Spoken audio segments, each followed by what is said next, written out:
Comme il est d'usage, permettez-moi de revenir brièvement sur les caractéristiques saillantes des activités parlementaires débutées le 3 mars dernier. Sur les 4 mois qui viennent de s'écouler depuis cette date, l'Assemblée nationale n'a pas chômé, après plus d'une 60 réunions de commissions, plus d'une dizaine d'ateliers,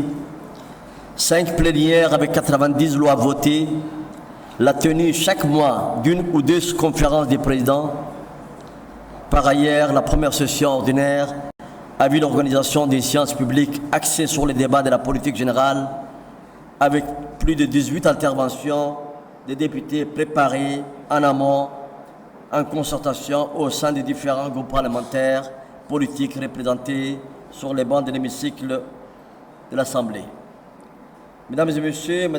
honorables députés, sur le volet de la diplomatie parlementaire, l'inventaire de nos activités plénières serait incomplet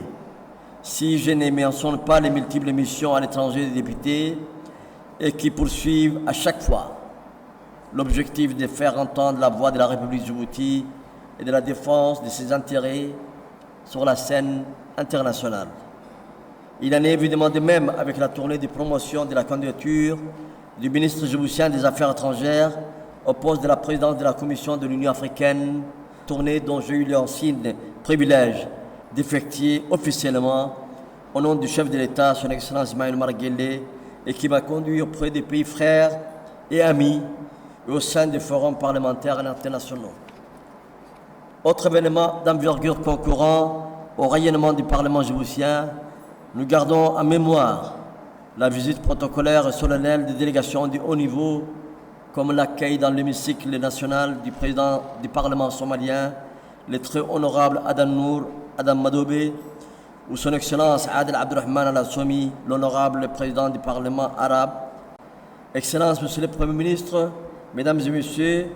durant la première session ordinaire qui prend fin ce 30 juin, comme le stipule la Constitution, le tableau de bord de l'accomplissement de l'Assemblée nous ravit certainement en termes quantitatifs. De plus, nous devons aussi être satisfaits de la plus-value qualitative constatée des acquis de ces 4 mois. Outre le vote de textes importants, la présentation en retard des comptes financiers des établissements publics et dorénavant de l'histoire ancienne, puisque la mobilisation de tous vient de mettre un terme à cette situation navrante qui perdurait. Comme je le relevais dans mes propos introductifs, le mérite de cette prouesse inédite revient en premier lieu à l'initiative du chef de l'État et à la célérité du gouvernement. En second lieu, je souhaite pointer du doigt la contribution des parlementaires pour l'examen des votes des approbations des comptes financiers dans des délais parfois très courts.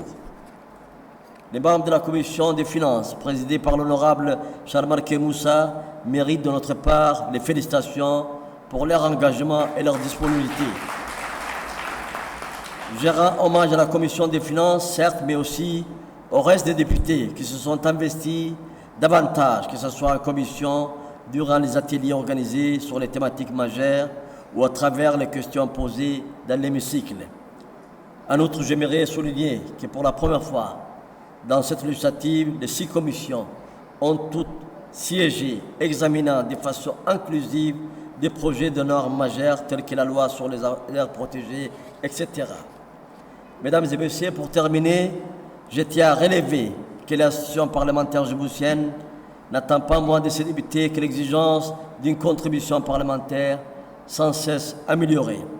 C'est pourquoi nous nous engageons à poursuivre des évolutions positives tant sur l'assiduité conséquente lors des activités parlementaires que sur la participation sérieuse de tout un chacun.